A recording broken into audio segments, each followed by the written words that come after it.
मांग भी है। दोनों खास मेहमान लगातार हमारे साथ बने हुए हैं। सबसे पहले रुख करेंगे डिफेंस एक्सपर्ट विनोद दत्ता जी का। विनोद जी, जिस तरीके से इस डील को लेकर लगातार चर्चा चलती नजर आ रही है, और एक और हमने अभी हालिया बयान पाकिस्तान का भी सुना था। पाकिस्तान जो है वो पूरी दुनिया में अपने फाइटर जेट J-16 का ढिंढोरा पीट रहा है, जो कि फील्ड मार्शल मुनीर की तरफ फेल्ड ही साबित हुआ है युद्ध के मैदान में, लेकिन बावजूद उसके पाकिस्तान शेखियां बघार रहा है। दूसरी ओर भारत जिस तरीके से अब यहां राफेल को लेकर डील करता नजर आ रहा है, आप किस तरीके से इस डील को देखते हैं और किस तरीके से आप इस डील को देख रहे हैं चीन और पाकिस्तान के लिहाज से?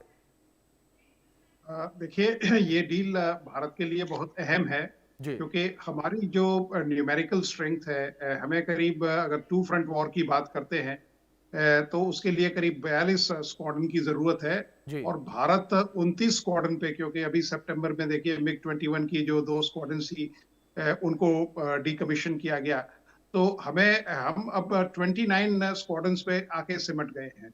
तो ये भारत के लिए एक बहुत बड़ा वॉइड है, और इसे जितनी जल्दी इसको पूरा किया जाए उतना ही भारत की जो सिक्योरिटी है उसके लिए लाजमी है। पाकिस्तान के पास भी करीब 30 स्क्वाड्रन के करीब हैं, तो न्यूमेरिकल पैरिटी पे पाकिस्तान आपके बराबर में खड़ा है। रही बात उसके जो एयरक्राफ्ट हैं, वो क्योंकि चाइनीज इक्विपमेंट आपने ऑपरेशन सिंदूर में भी देखा, कोई बहुत ज्यादा रिलायबल प्लेटफॉर्म्स नहीं है। अगर आप देखें कि जितनी भी सर्जिकल स्ट्राइक हुई हैं या 1965 का वॉर भी देखें, तो उसमें भी जितने फ्रांस के जो प्लेटफॉर्म्स थे वो हमेशा रिलायबल और सटीक रहे हैं, चाहे वो स्पिटफायर हो 1965 वॉर में या मिराज 2000 हो। ये जितनी भी सर्जिकल स्ट्राइक्स हुई थी उनमें मिराज 2000 का उपयोग किया गया था। रफाल एक बहुत रिलायबल प्लेटफॉर्म है। तो भारत ने ये बहुत सोच समझ के और बड़ी विवेकपूर्ण डील की है, क्योंकि जितनी जल्दी हम अपनी जो स्क्वाड्रन की जो वॉइड्स हैं या जो डेफिशिएंसी है उसको अगर पूरा कर लेते हैं तो भारत के लिए, क्योंकि भारत अब टू फ्रंट वॉर के लिए ही नहीं देख रहा है। आज तो देखिए भारत को 360 डिग्री पे प्रिपेयर्डनेस रखनी पड़ेगी, क्योंकि आप देखिए बांग्लादेश में एक नया फ्रंट खुलता हुआ दिखाई देता है। मतलब सिवाय भूटान और नेपाल कुछ हद तक देखिए कोई भी देश आपकी मतलब पाले में नहीं खड़ा है। तो इन सब चीजों को ध्यान में रखते हुए, क्योंकि हमारे जो एरियल डिलीवरी प्लेटफॉर्म्स हैं वो न केवल रिलायबल हों, वो पर्याप्त हों, और उनकी जो मारक क्षमता है वो जो चेंजिंग टेक्नोलॉजी है या जो टैक्टिकल बैटल एरिया TBA जिसे कहते हैं उसके स्पेक्ट्रम से वो मैच होना चाहिए। तो भारत ने ये काफी अच्छा कदम उठाया।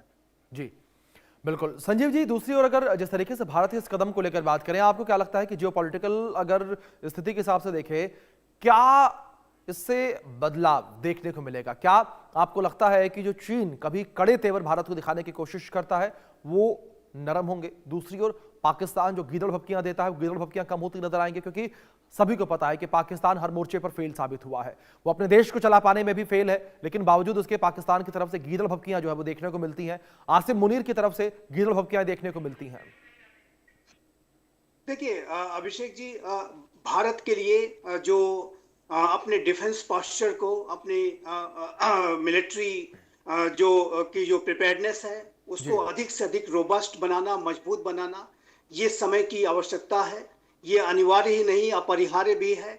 और जिस तरीके का रीजनल सिक्योरिटी एनवायरनमेंट या ग्लोबल सिक्योरिटी एनवायरनमेंट वर्तमान समय में है, और चाइना की जो विस्तारवादी जो सोच होती है, उसकी उपनिवेशवादी भी सोच है, और जाहिर है कि चाइना की जो रणनीतिक जो थिंकिंग है उसमें डिसेप्शन यानी धोखा देना भी उसका एक एलिमेंट रहा है। तो ऐसे चाइना को डील करने के लिए शक्ति का ही के आधार पर ही किया जा सकता है। और ये जो प्राइम मिनिस्टर मोदी के नेतृत्व का ये जो नया भारत है वो चाइना के साथ पोजीशन ऑफ स्ट्रेंथ के साथ ही डील कर रहा है। और तभी जाकर के हमने, चाहे वो डोकलाम का 2017 का विवाद रहा हो या गलवान की हिंसा रही हो, सभी में चाइना को हमने झुकने पर मजबूर किया। और वो तभी हो सका कि जब हम अपने रोबस्ट मिलिट्री पोस्चर को हमने बना करके रखा, और उसमें रफेल ने जाहिर है कि एक बड़ी भूमिका आप निभाई है। पाकिस्तान जैसा आतंकपरस्त राष्ट्र भी ताकत की ही भाषा समझता है, तो पाकिस्तान को भी भविष्य में वो की हिमाकत न कर पाए उसके विरुद्ध भी हमें अपना जो डिफेंस पोस्चर है वो बहुत ही रोबस्ट रखना होगा। और उस प्रक्रिया में मैं मानता हूं कि राफेल का इतना बड़ा जो एक्विजिशन भारत की सरकार, भारत की वायुसेना करने जा रही है, 114 राफेल का एक्विजिशन किया जाएगा, और वर्तमान समय में 36 रफाल हमारे पास मौजूद है वायुसेना में। 26 अन्य जो रफाल हैं वो मरीन वर्जन के, वो हमारी नौसेना के पास आने वाले हैं। तो मेरा ऐसा मानना है कि रफाल के बड़ी संख्या में आने से, और जैसा कि दत्ता साहब ने कहा कि स्क्वाड्रंस की संख्या को बढ़ाना आज बिल्कुल आवश्यक है, अनिवार्य है और नितांत जरूरी है। और उसकी जो संख्या मेरे असेसमेंट के मुताबिक कम से कम 44 होनी चाहिए।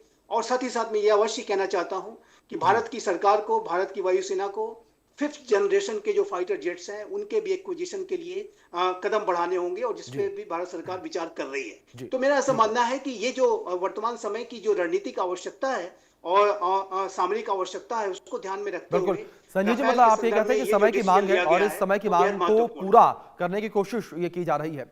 विनोद जी, मैं आपका रुख करूंगा। विनोद जी, अगर बात यहां पर पाकिस्तान की वायुसेना को लेकर करें या पाकिस्तान की सेना को लेकर करें, तो भारत के आगे पाकिस्तान की सेना कहीं से कहीं तक टिकती नजर नहीं आती। लेकिन अगर इस हम रक्षा डील को लेकर बात करें विनोद जी, जो रक्षा डील भारत जो है वो फ्रांस के साथ करने जा रहा है, 114 राफेल विमान भारतीय बेड़े में शामिल होंगे, तो विनोद जी आप चीन को भारत के आगे कहां पर देखते हैं? क्योंकि जाहिर तौर पर चीन की जो तकनीक है वो काफी आगे है, लेकिन जब ये 114 राफेल भारतीय बेड़े में शामिल होंगे, इसके बाद की स्थितियों को किस तरीके से आप देखते हैं? देखिए, चीन की जहां तक एयरफोर्स का सवाल है, उसकी सबसे बड़ी प्रॉब्लम यह है कि उसके जो एयरक्राफ्ट हैं जी, वो कोई बैटल हार्डन नहीं है, या उन्होंने कोई एक्शन नहीं देखा है। हाल ही में ऑपरेशन सिंदूर में उनको टेस्ट किया गया और वो विफल साबित हुए। बिल्कुल। दूसरा फैक्टर जो चीन के मतलब खिलाफ जाता है वो ये है कि उसके जो एयरफील्ड्स हैं वो इस हाइट बैंड्स पे हैं कि वो फुल पे लोड लेके मतलब एयरक्राफ्ट जो है वो रिड्यूस लोड लेके ही उड़ान भर सकते हैं और सॉर्टीज को अंजाम दे सकते हैं। तो इन सब चीजों की कमी को देखते हुए चीन चाहेगा कि साहब वो पाकिस्तान के जो एयरफील्ड्स हैं उनका इस्तेमाल करे, लेकिन भारत के फेवर में ये चीज जाती है क्योंकि जो हमारे एयरफील्ड्स है, देखिए हमने जिस तरह से अपना एयरफोर्स का जो इंफ्रास्ट्रक्चर है उसको सुदृढ़ किया है। दौलत बेग ओल्डी में एक स्ट्रिप हुआ करती थी, जब मैं वहां पोस्टेड था तब तो स्ट्रिप भी नहीं थी जी, एक हेलीपैड हुआ करता था। आज दौलत बेग ओल्डी में एयरफोर्स के हमारे रणबांकुरों ने वहां मतलब C-130 globe master IL-76 land करा दिए गए हैं। न्योमा का एयरबेस इफेक्टिव हो गया है। थॉयस, ले, अब इतने एयरफील्ड्स लद्दाख में एक्टिव हैं कि चीन के लिए बड़ी मुश्किल हो जाएगी। तो इन सब चीजों को देखते हुए भारतीय जो एयरफोर्स है वो अभी भी एक बहुत पोटेंट फोर्स है, लेकिन हमें अपनी जो न्यूमेरिकल वो है एम का जो प्रोजेक्ट है, अब 2035 तक वो 5th जनरेशन एयरक्राफ्ट है। हमारी सबसे बड़ी प्रॉब्लम है कि हमारी दोस्ती टाइमलाइन से नहीं है।